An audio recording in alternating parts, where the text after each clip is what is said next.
So we are recording. Henry, go ahead. Yeah, thanks, Mary. It's 4:04. I'll call the meeting to order. You want me to We go have ahead a with the script? Yeah, go ahead. Okay. So this open meeting of the Town Area Plan Work Group is being conducted remotely pursuant to Chapter 20 of the Acts of 2021. This meeting is being recorded and all attendees are participating via Zoom. All materials have been provided. Members of the body are available on the town's website unless otherwise noted. This meeting does allow public participation. Let's see. Please be aware that people may be able to see you. Take care not to share your device's screen. Anything you broadcast may be captured by the recording. And Henry, do you want to do a roll call? Sure. I'm here. Lee, Here. Mary, Here. Mickey, Here. and there's no Mary Ann. Marcia, you're here? Yeah, yes.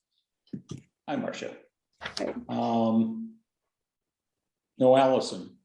And Liz Liz is not may not here. be here. I don't know. Yeah. She's got some family things going, so. All right. And you said Reagan's not here either. No, she emailed me and Mary Ann did. So, all right. Motion to approve the agenda from January 4th. So moved. That was Mary. Is there a second? Second. Is that you, Mickey? Yep. Okay. All in favor? Aye. Aye. Aye. Any opposition? Good. That's out of the way. Marcia and Mickey, you're ready to give us a little presentation? Henry, as long as we're being official and recorded, we need to approve the draft minutes. We just did. You called it the agenda. I apologize. Draft minutes is what I meant to say. Oh, okay. I'll take the will for the deed. Okay.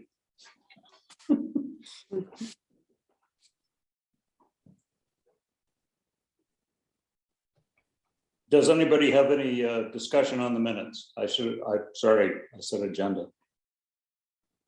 No. Okay. All right. Mickey and Marcia, you're up. All right. Well, I think mostly what we've got to report and discuss was submitted as a written form that was in December before the meeting. So we're basically following that today. That was dated December 6th. That was our progress report on housing. And so I trust most people have that because it was emailed. Do you want to screen share that? I mean, I've got it up. I could probably do that if you wanted. Yeah, that'd be great. Marcia, did you say December? Yes, 6th? December 6th Okay. is the date on it. It's titled Progress Report Number 1, Housing. I'm pretty sure that went into the minutes of the meeting immediately after that. Do you Okay. see what I have on the screen? Yes. we Yes. do. Yeah. Okay. So I think my thought was, Mickey, if we can go just down to what we identified as 6 housing issues, just scroll down a little bit. We've got the top 3, and those were the 6 that Mickey and I had isolated as issues. And you can see number 1, we titled it Empty Seasonal Houses. As we're speaking about an issue of housing, we definitely are aware that we have pretty much a downtown and that's empty.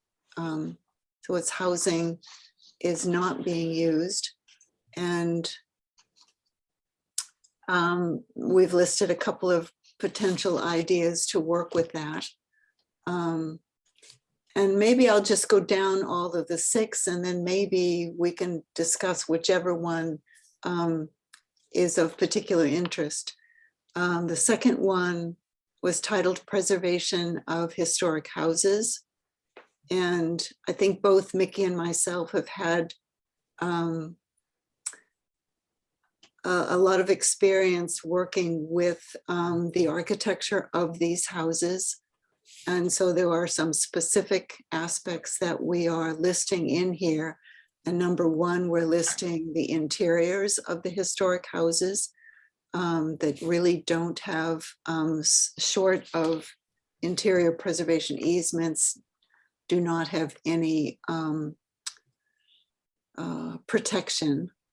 And we've also listed the expansion that is happening that is historically inappropriate to the architecture, which is increasingly gone to include expansion to the side of a historic house rather than to the back. And the feeling was that there was a loss of open space when that happens, and that it changes the historic streetscape. And I think a real big one for us is that we do not have an architectural historian giving the staff review for.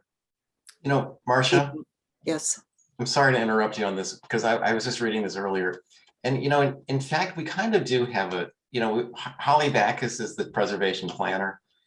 And she, you know, she does review all of the applications that go in front of the HDC that are in the OHD, the Old Historic District.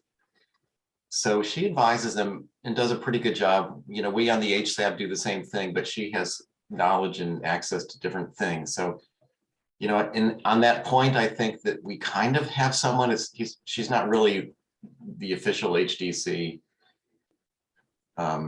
staff. I guess she kind of is, but I guess that's my point. You know, we kind of have that position. I mean, and I guess in the past, Mickey, we've wondered whether or not, as in other historic districts in the country, whether the more, because ultimately right now, even if we have somebody who's a staff member, they're not a voting member. So they really can't greatly influence the outcome. And whereas in other districts in the country, you have somebody who takes care of that, that application, who has a great amount of historical knowledge of the architecture itself. And I think the other thing that we listed here, Mickey, was believing that it would also help to have the Old Historic District have its own separate set of guidelines compared to the rest of the outlying areas of the island. Mhm, I mean, that's been under discussion for some time mhm. because you've just got different areas, and the intention initially with the legislation was to protect the historic homes. It really wasn't specific to the moorland, right? Well, you know, there are different sections in Building with Nantucket in Mind Mhm. that are specific for downtown, but it's, to be honest, not terribly clear. The distinction, if you don't read the book carefully, you may miss that distinction. Right, right. And it just seems that a lot of the attention for the applications coming before the HDC are, well, I'm not sure what the statistics are. The percentage is much greater in the outlying areas for new construction. Number 3. Can I ask a question? Does anyone know the status of rewriting or updating the Building with Nantucket in Mind? I've heard, you know, various things over the last few years about that. Is that actually happening? Is that just wishful thinking? Do we know what's going on there? To my knowledge, it's wishful thinking, right? What I know about it is that the CPC has provided funding for it, but that's essentially sat on the shelf for a few years. Nothing's been done about it. Like 8 or 10 years. It could be that the Historical Commission is trying to make that somewhat of a priority to help. You know, it's really the HGC's domain, but we're trying to work with them to move that forward sooner. So nothing's happening at the moment. Right. Thank you you. know. And I think that the CPC grant is probably needs to double or triple what it would have been.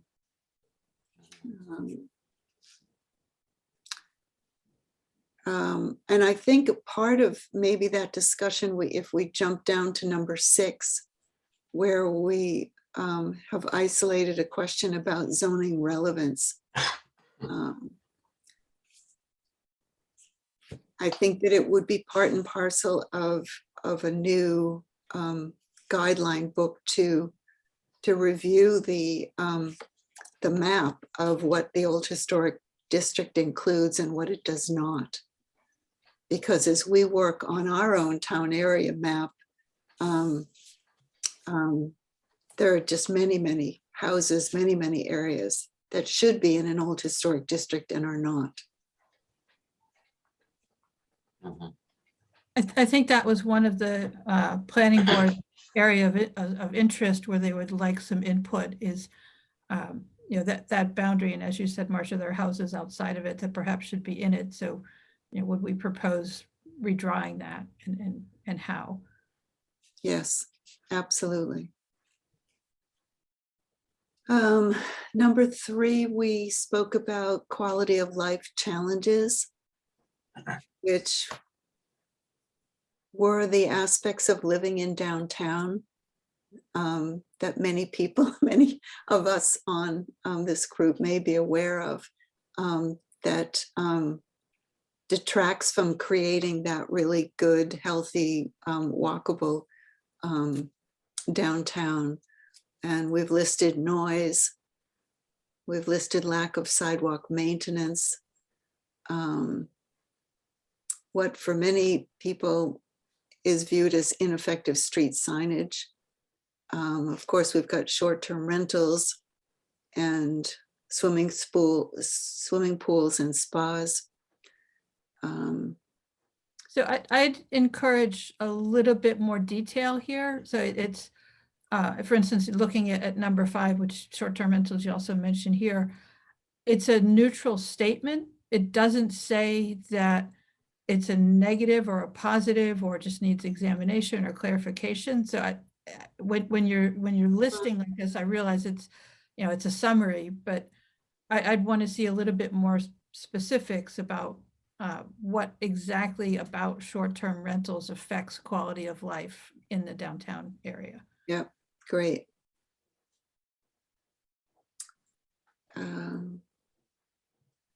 You know, we see number 4, we've touched upon mixed. Marcia, this is Lee. Yeah. Hi there. Back to 3, noise has been discussed by a town committee or subcommittee led by Leslie Snell. I'm not sure there's yet a proposal for changing the code. I actually participated in that, and you know, I think there has been a change in the code. Not that it's made it any more restrictive, but that it's more understandable. Sidewalk maintenance, sidewalks belong to the town, and there is a program for sidewalk renewal. Right now, they're still very much in the commercial downtown, haven't considered going up. Not to mention the controversy on Upper Main Street that's been created by the historical, what do they call it? It's not the HDC, it's the historical district. The Historical Commission, no district. Commission. Yeah. Ms. Rayport's group. And finally, there are proposals in the tentative warrant for swimming pool and spa tub restrictions, which I don't know whether we consider we support them or mention them or how it's involved, but certainly they will be in the annual town meeting. So that's it for me.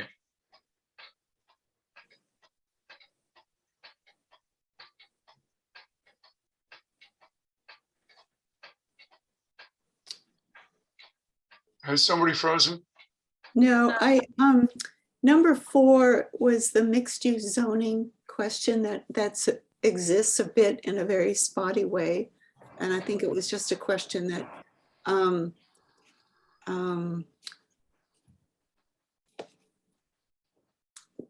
we understood that I think, Mickey, we felt that it would be a positive thing to have a bit of mixed use.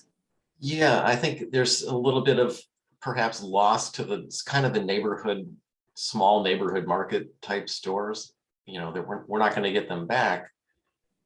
But there's still a few commercial enterprises within the residential area. Granted, they're not probably what we want them to be, like Martin Plumbing is not helping much.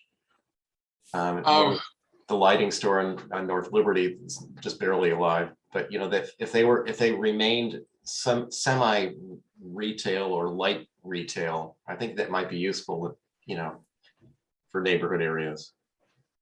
Is it something that we would even want to say, like a 1% density, or put some kind of a scale on commercial use in this area?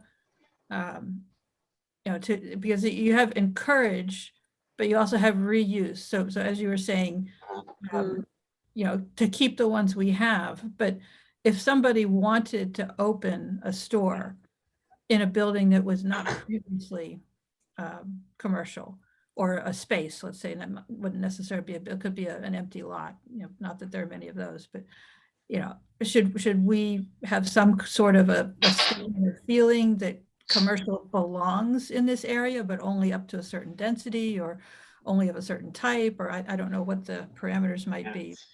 I think that I'd like to see that not just encourage reuse and not lose anymore, but also, if it's appropriate, it should be welcomed. Well, that's it's right now it's not allowed by zoning. I don't think any commercial uses are allowed in the ROH by zoning. We have that use chart. We could check with that. But I think it would definitely have to be, granted by special permit, because I think, of course, the neighborhood would want to weigh in on whether they have a liquor store right next door to them or something like that. So I think it's something. So this is Lee commenting on a little bit of history. Nantucket was primarily a walking district, and so stores and shops were available close to where people lived. When I first came here, Ryder's was on Orange Street. That was a liquor store, by the way, number 45 or 47 Orange. We know about the loss of the Nantucket Bake Shop.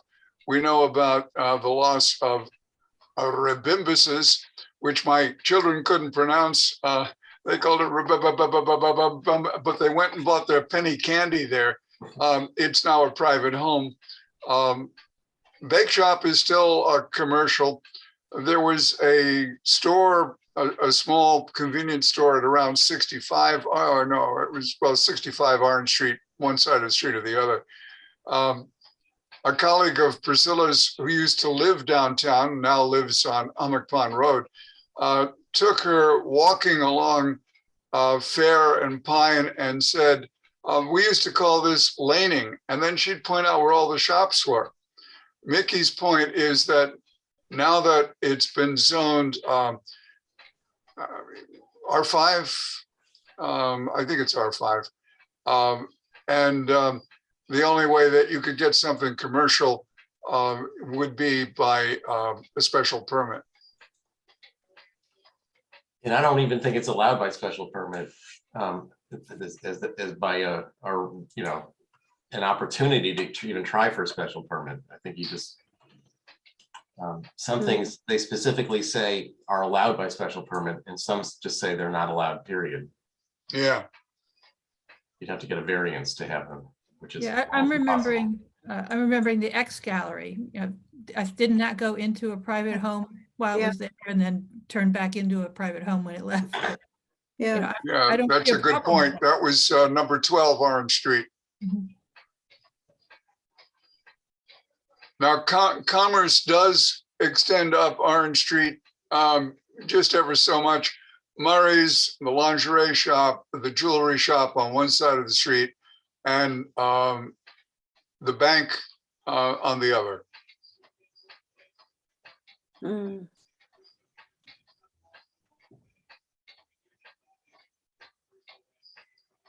So, that was something that Marcia and I had looked at in terms of, I think it's worth noting within the,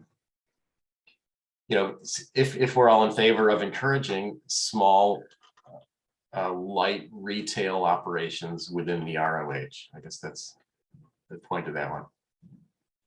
yes. And I Well, don't, you would have my vote because the idea of the corner store, the place where the children could get candy, or late night you could get milk and bread, has always appealed. Cumberland Farms serves that purpose, but they're not actually that close to the old historic district. They're right at the edge. yes. I mean, and I do even remember one summer, probably in the 90s, when Young's Bicycle Shop had a kind of a satellite bike shop that was up kind of not near the Center Street, Westchester.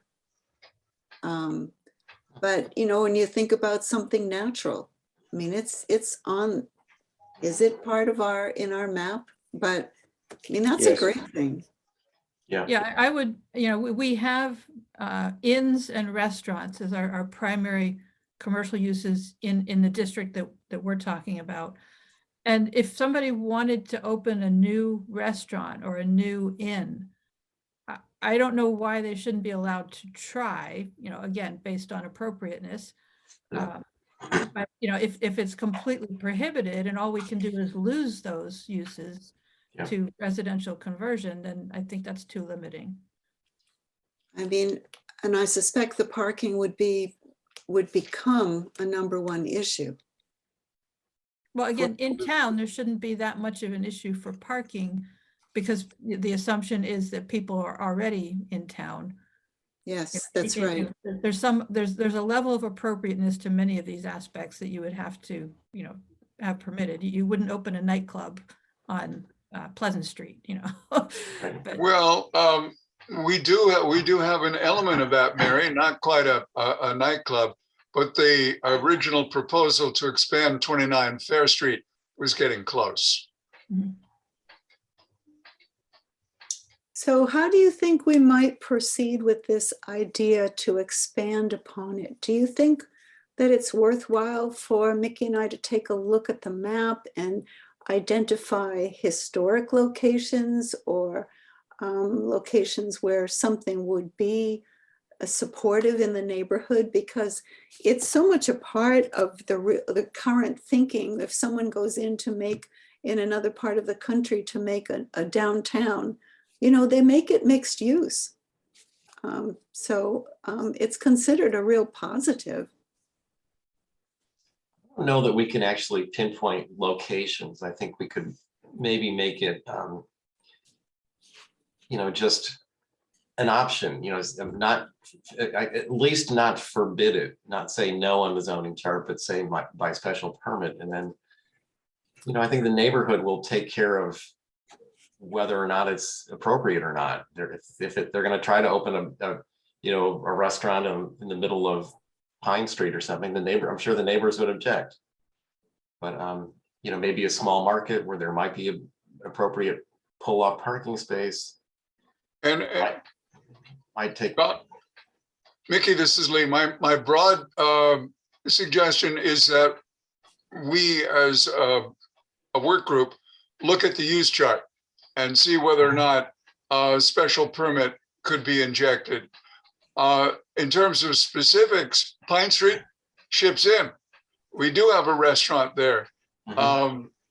We also, we've lost 56 Union, And once gone, it's not going to come back unless somebody opens a restaurant within a year to take advantage of the non-conforming use. And then, of course, there's 29 Fair Street. And what about the Lightship Basket Museum? That's for sale, correct? And that's a different zoning? That's maybe something we should address specifically, is to create a vision for how that property could be used to the best benefit of the neighborhood. What if it was a restaurant? What if it was a shop? What if it was a residence? What if it was a B&B? You know, what's the use that would serve the community there? It may well be sold before we can offer our opinion. Always true. No, I think the one thing we could possibly do is somehow encourage, I'm not sure how you do this, to not lose the existing non-conforming uses like the Lightship Museum. Yes, that's a good idea. Yeah, that's really interesting, because you lose them because you don't use them. But what if we could have a permanent grandfathering on those sites that, you know, even if it was converted to something else, that you had the option to convert back? Yeah, that would always make it available. Yeah. That's true. I don't know if that's legal. It's just, I know. Yeah. Yeah. I think that's good though. Yeah.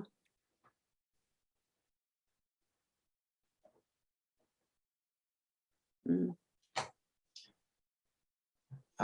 Short-term rentals, I think we do have to be a little more specific of what they're something we don't want to encourage, I'm sure. well, I think you can't just make a blanket statement, because short-term rentals is a very high percentage of use on the island. You know, it is part of Nantucket's traditional community. So you have to be specific. What is the aspect that is causing an issue in the community? You know, just as an example, Nat was telling me that when air conditioners in the window became a thing, people tried to ban air conditioners, and they weren't against cooler air on the interior of the house. They were against the noise. But the mistake was made to target the air conditioner rather than to target the noise. And so when air conditioners evolved and became quiet, they still couldn't be used. You know, and so again, it pays to think about what is specific aspect of the problem and address recommendations to that. That gets into I think even the planning department is working on revising rules regarding short-term rentals. And of course, Act Now is I think they're coming up with a new version of their short-term rental.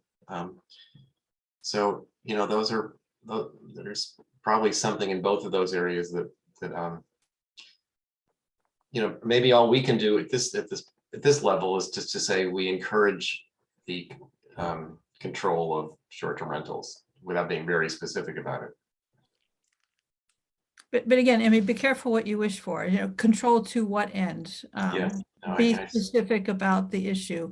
So, and it may, I mean, long-term rentals could be causing the same problems, you know, so, right.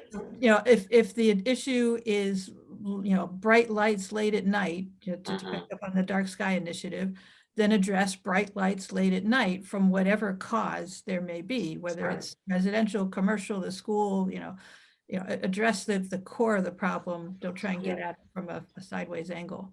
I mean, any rental can have noisy tenants. It doesn't matter if it's short or long term. So, I mean, you know, they could be up late partying at any house. Right. I suppose that depends upon who you're renting to. So if you're renting to 10 college kids during spring break, that's a different short-term rental, isn't it? Automatically. You're that stupid. I hope Nantucket will never be popular for spring break. I mean, that's one of our benefits, is that we're not a spring break destination. Yeah, but we have been a Memorial Day destination. Don't know whether the Figawi will be coming back in full thrust, but watching kids get off the boat with cases of beer on their shoulders was quite a phenomenon. Yeah, think no, I steamship totally is starting agree. to do that. It feels like spring break. And I may want to leave, but I don't feel like I need to protect the house, you know, and the property during that time, because it is really changes the whole character of the downtown. So that's an idea you just gave me, Marcia. I don't know the answer to this. Perhaps somebody else does. When do the summer specials start? Because it might be a recommendation that they should start, you know, the week before Memorial Day. Right, and I'm assuming they start sometime in June. I really don't know. Mhm.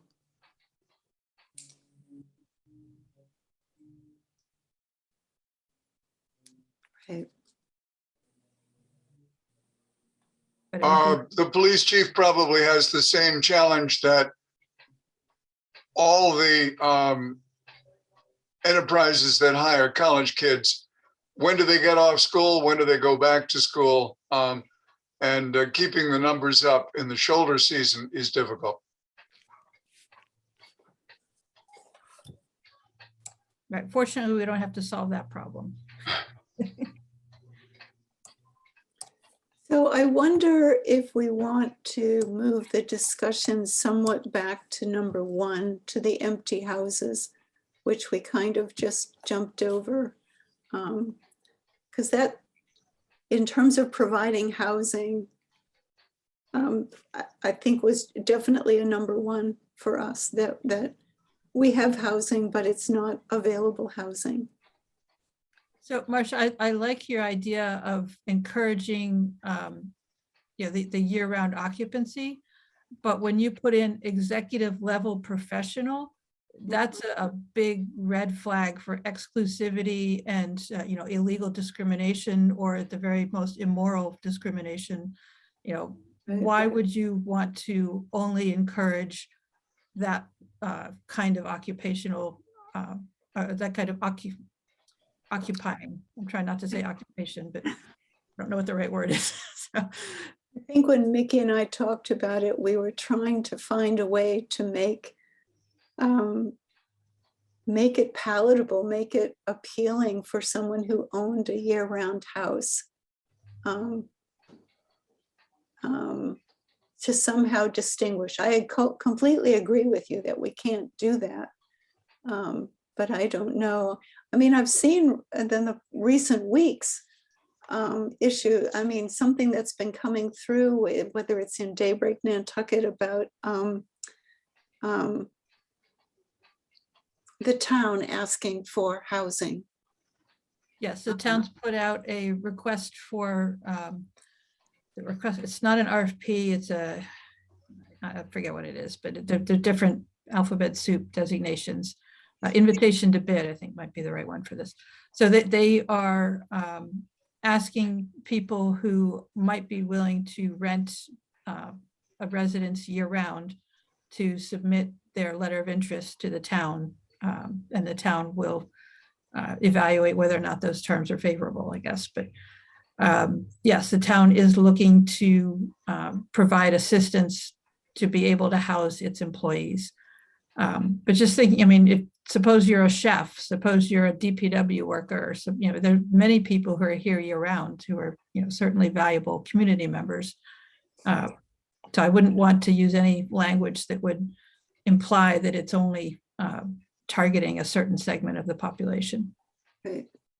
While Part of we that- may not be able under the law, both common law and statutory law, to define who it is that may or may not rent a piece of property, we could certainly use some kind of economic incentive where the town agrees to support a portion of the rent for classes of employees. What class? Town employees, hospital employees, school employees, fire and police. All of these agencies have trouble keeping people because they can't find housing for their new hires. And if we were to recommend that there be a fund, what am I trying to say? A supporting fund so that the cost to the renter is modest, but the income to the homeowner matches commercial rates. So it's subsidized housing in a different Yeah. set, but yes. Yeah. I don't think you could include the hospital, they're a private organization, all the others were municipal. Mary, I Well, think part of the. we could include the hospital, but the hospital would have to bear the cost of the subsidy as opposed to the town. Part of the concept, I think, when we mentioned executive level professional housing was that in some sense, just the natural economics might steer us into that direction. It's not like somebody probably isn't going to buy a house on Fair Street and put it into staff housing for a restaurant, for instance, but they might be able to afford to do it for their executive staff. So I know we can't really say that, but it might just be sort of a natural evolution of how that works. I'm not sure what the incentives and how we steer that, encourage it, but I think that was the idea. Well, I think year round. I mean, that's really what you're aiming for. The rest Exactly. of it is, noise. You're looking for year round occupation to help make the community, more vibrant. Yeah. Right. And you have an item B there, provide tax reductions for year-round senior citizens. There are already 2 levels there. There's the year-round exemption, so that applies regardless of age. And then for senior citizens, there is the volunteer program where they get to trade work for reduction in taxes. So those are already in place. Right. I mean, I feel like the work is very minimal. It's got a cap on it, like 100 hours or something. That, I mean, if you really had an issue with paying your taxes or staying in your home, I'm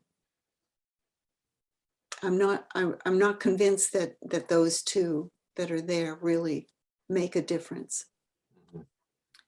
Well, again, I would point out that you have to be careful about who you're assuming would take advantage. So if the only qualification is being a senior citizen, then someone who is a very wealthy senior citizen could qualify just as easily as someone who is not.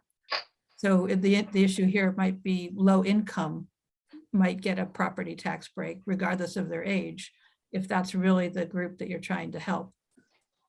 Yeah, I think it's tricky because if you own a house in town where you are, what do they call that? You are house poor, Mhm. but your income, I mean, you're not going to look good on paper to convince somebody that you're low income, because you wouldn't be in that place if you didn't own that expensive home. But Well, I yeah, mean, if you look at, the houses that were purchased in the 70s. My parents bought the house that they had in 1976 for $115,000 on Pleasant Street. Right. Large house, large property. And 115,000 was a huge amount of money then. And it was every penny that my dad and his 2 sisters could scrape together. It was the house they grew up in. So it was important to them. And, and they ended up owning it, my parents, for almost 40 years. And of course, the value changed dramatically, but their ability to afford that increased value did not change along with the value. So yeah, at the end, they were, house rich and cash poor. I think that was the expression you're going for, Marcia. Yeah. Yeah. Well, I've lived in the downtown and have owned my home for 42 years now. And it's difficult with my neighbors because I don't have that kind of a budget to be living here. And yet I really welcome, I mean, and at this time of year, my neighborhood empties out, which it does for most of us who are in the downtown. but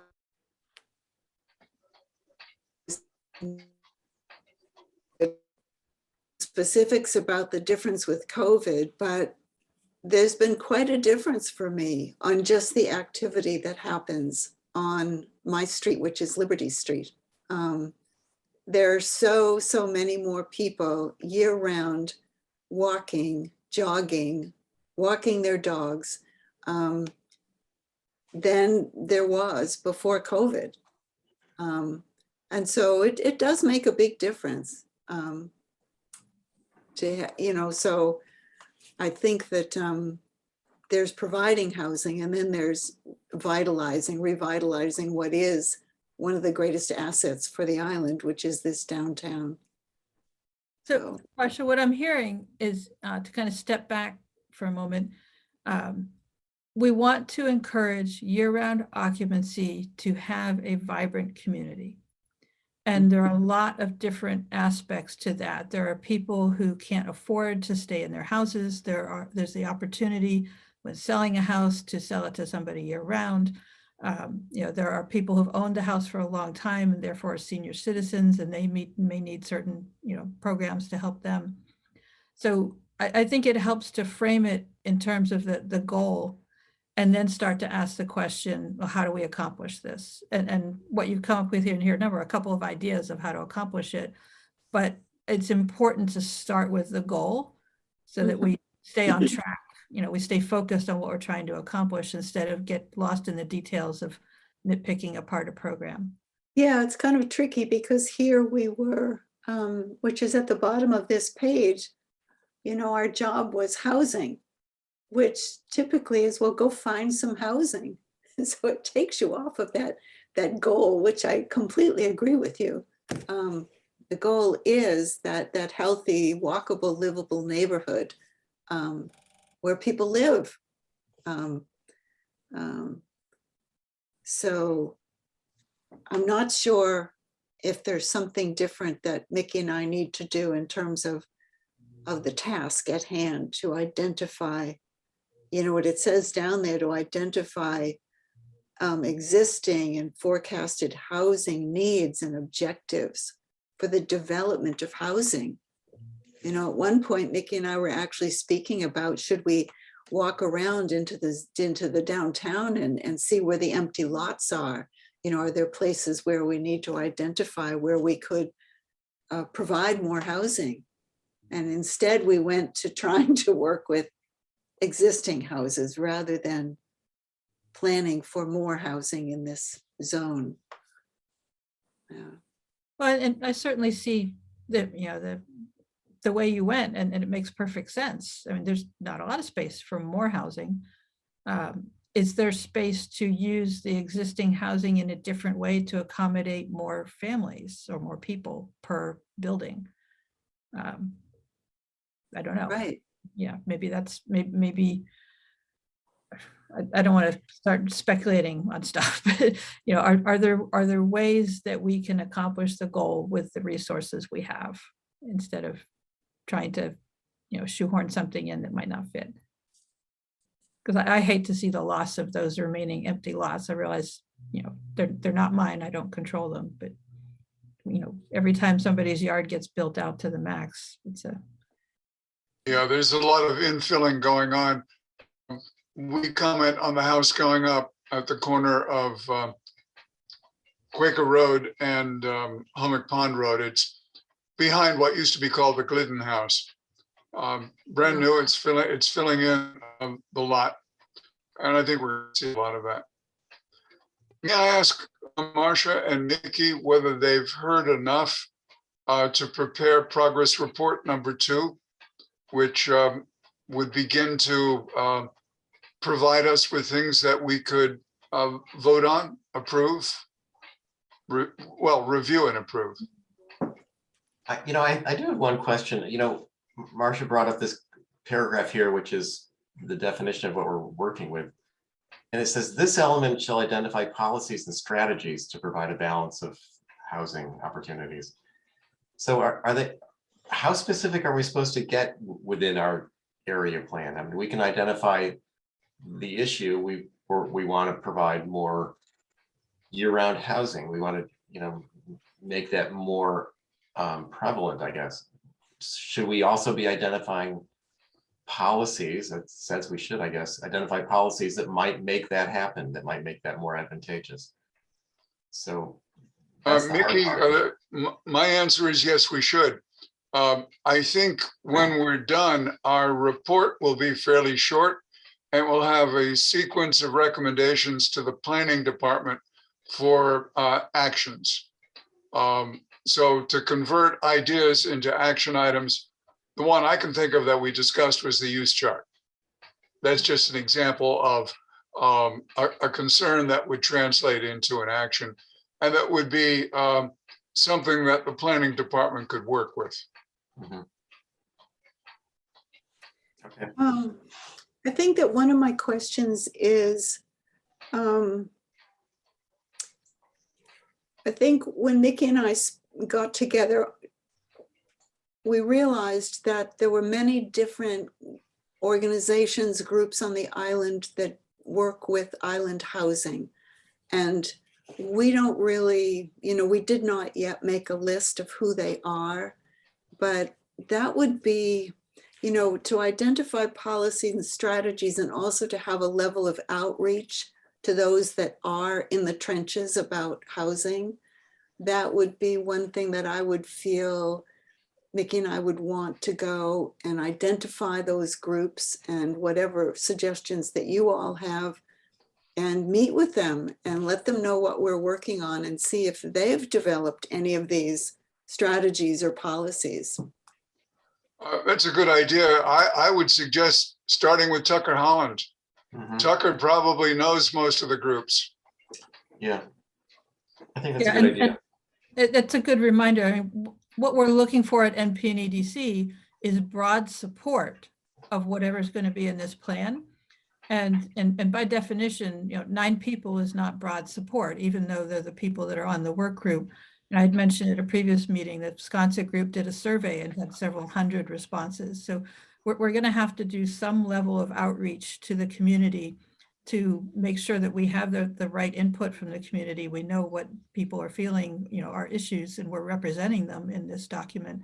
And we're going to have to demonstrate that there is support from the community for whatever it is that we're putting in here. Okay. Mary, So- are you suggesting a questionnaire that we send out to the neighborhoods?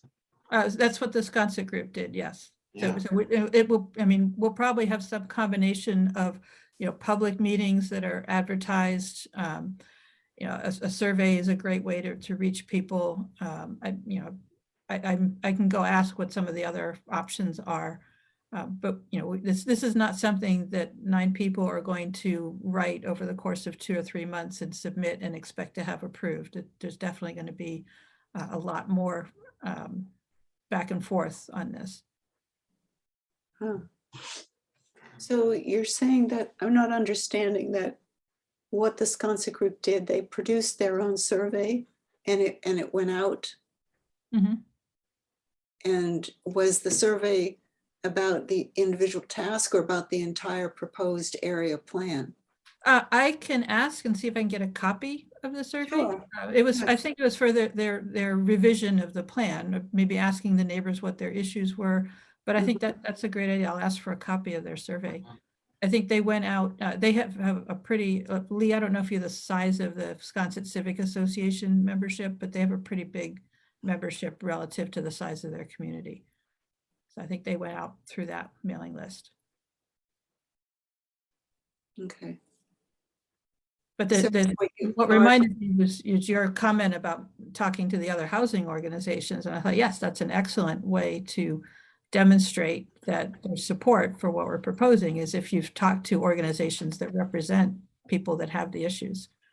Yes, okay. So that would kind of say that Mickey and I aren't ready, that we've got more work to do.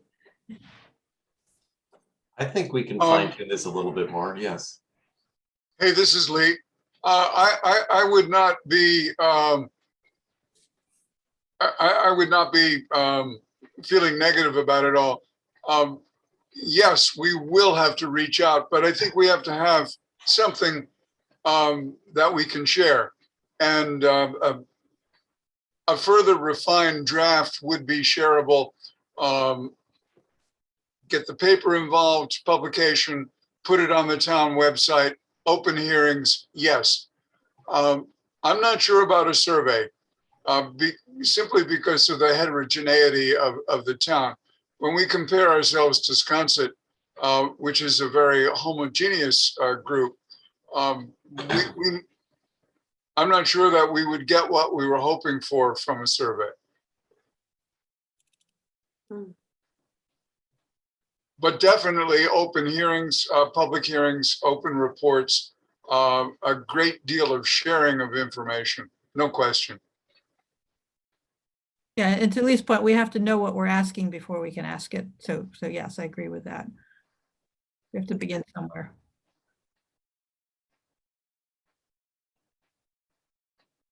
Okay. Okay, I'll stop sharing this. Thank you for doing that, Mickey. That was helpful. Sure. Any other comments? No, okay. Well, it's 5 minutes till. How about a motion to adjourn? So moved? Mary, is there a second? Second. Mickey, all in favor? Aye. Aye. Aye. Aye. And Thank you very much. do we have another date? Yes, we Good. have a schedule. I can, let me see if I can look that up. All right. First Tuesday or first, what was it? I It'll be the forget. first Tuesday.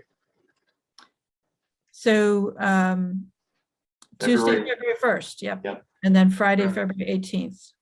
So we, So we're going to be like twice a month? yeah, Yes, it's a Tuesday, Friday schedule. Okay. Mary, we have had a good start. Can we meet next week to see if we can polish things up? Not necessarily finalize, but move forward.